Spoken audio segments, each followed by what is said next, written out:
먼저 저희 초등부 설명회 와주신 걸 너무도 환영합니다. 먼저 오늘은 이런 순서대로 이제 진행이 될 건데요. 사실 이 진행에 앞서서 왜 코튼캔디인지를 궁금해 하시는 많은 분들이 좀 계셨어요. 왜 하필이면 코튼캔디 아이들도 많이 물어봤고, 그래서 제가 영상을 만들었었거든요. 그래서 그거 한번 일단 영상 시청하시고 이후에 진행하도록 하겠습니다.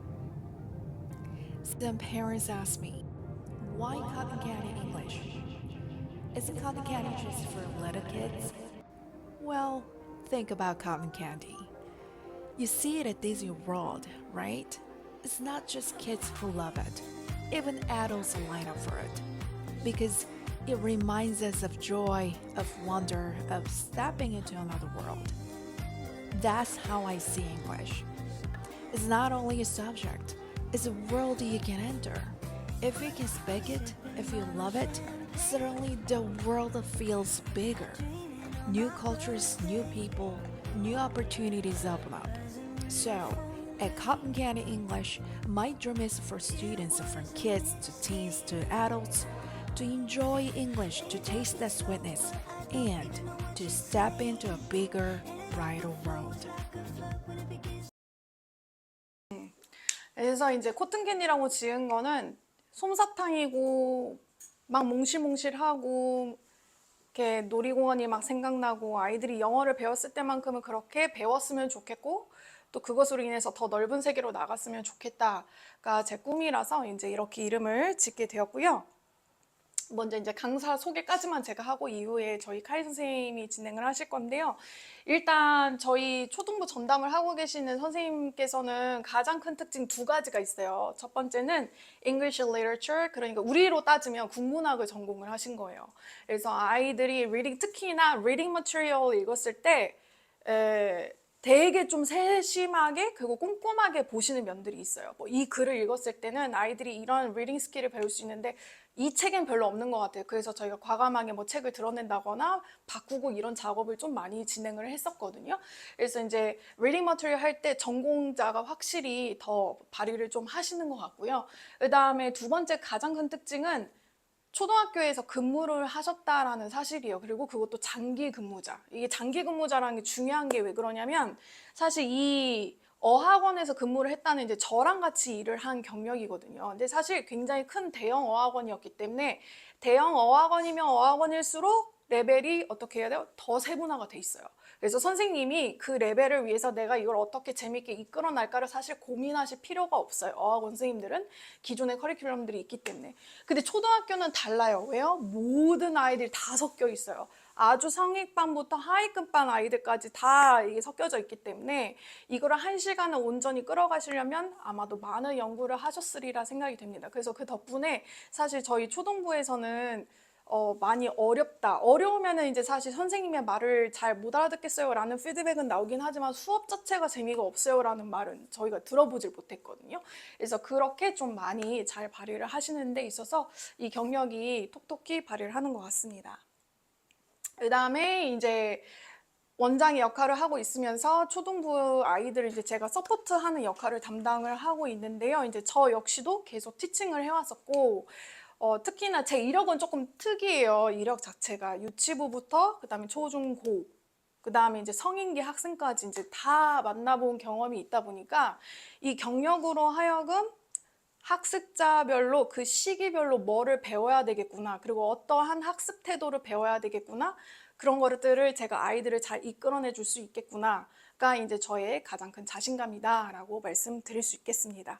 그래서 여기까지 저의 소개를 잘 마쳤는데요. 이후에 오늘의 핵심 코어, 그리고 오늘 오신 목적이 이제 선생님이 어떤 티칭 철학을 가지고 어떻게 수업을 이끌어 나가시는지를 영어로 듣게 되실 텐데요. 그래서 제가 뒤에 한글로 좀 마련을 해봤어요. 그래서 그거 한번 보시고 제가 이후에 좀 간략하게 설명을 드리도록 하겠습니다. Microphone. All right. Thank you so much for joining us tonight for this information center, for this information session. And it's good to see everyone. So I'm here to talk a little bit about our teaching philosophy and also what kind of makes cotton candy English a little bit different, and also the materials we use here. So I wanted to start with a quotation. This is, I first read this in high school. Actually, it was in the yearbook, so I thought this would be a really great place to jump off. This is by Mark Twain, who was a very famous American writer. And he said, "I never let my schooling interfere with my education." And this ties into my teaching philosophy because I feel students learn the most important lessons in life outside of the classroom. And so my job as a teacher is to give them the skills they need to get that information, because they're not always going to have a teacher, they're not always going to be in school. So we need to really prepare them for what they're going to do outside of the classroom. And so that's why I think literacy is one of the most important skills today. And a lot of time, we read in the news a lot about how literacy rates are falling. So I wanted to give you guys some things I found out. So anyway, one of the best predictors for, not predictor, but one of the best tests for literacy, or kind of the biggest game in town right now, is the PIAC test. So this is administered by the OECD, and a lot of different countries participate, and it tests literacy. So I have the kind of metrics here. Level 1, it would be a person who struggles with basic reading. You know, they can read maybe a shopping list or a restaurant menu, but not much else. When we get up to level 1 and 2, you know, it's functional for everyday tasks. I can read, you know, maybe a picture book, but also it really tests your ability to, levels 1 and 2, you can find information in a book. So if you read a story and I ask you, oh, what color is John's ball? You can tell me, oh, it said it was red, something like that. Level 3 is considered the minimum for full participation in society.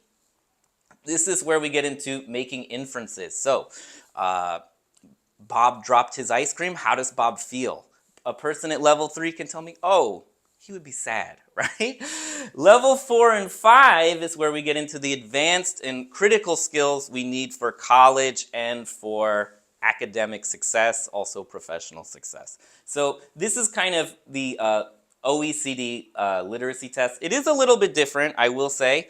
It's administered in a person's native language. It's not, you know, it would be administered in Korean or English, depending on where you live. And also it's administered to adults. This isn't a kid's test, so I will preface with that. Anyway, are you guys curious to see? So I was really kind of interested. In the US, I believe 28% of people actually only test below level 1.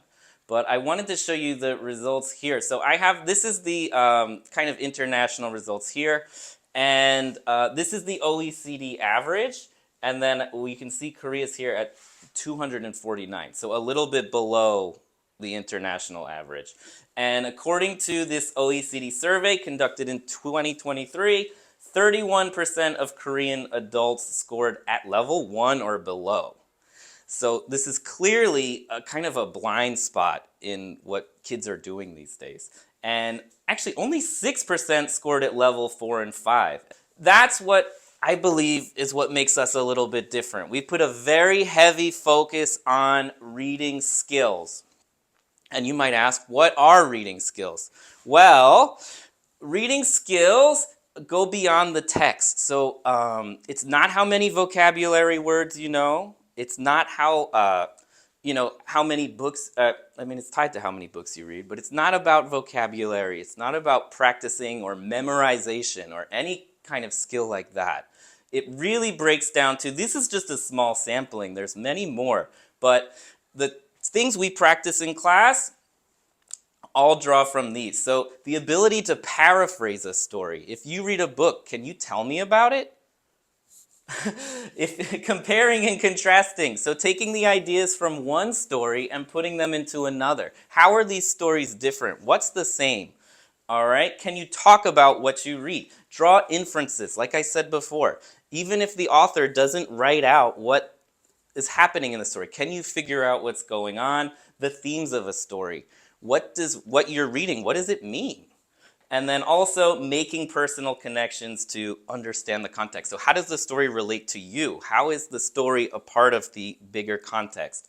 So all these skills are important, and that's what we focus on in class. So in our classes, we've been using these Oxford University Press books. I'm sure you've seen them around the house. And these directly practice these reading skills. So each topic covers a different skill. The students are able to really drive down. We do a lot of annotations in class, so highlighting the passages, finding out what's important.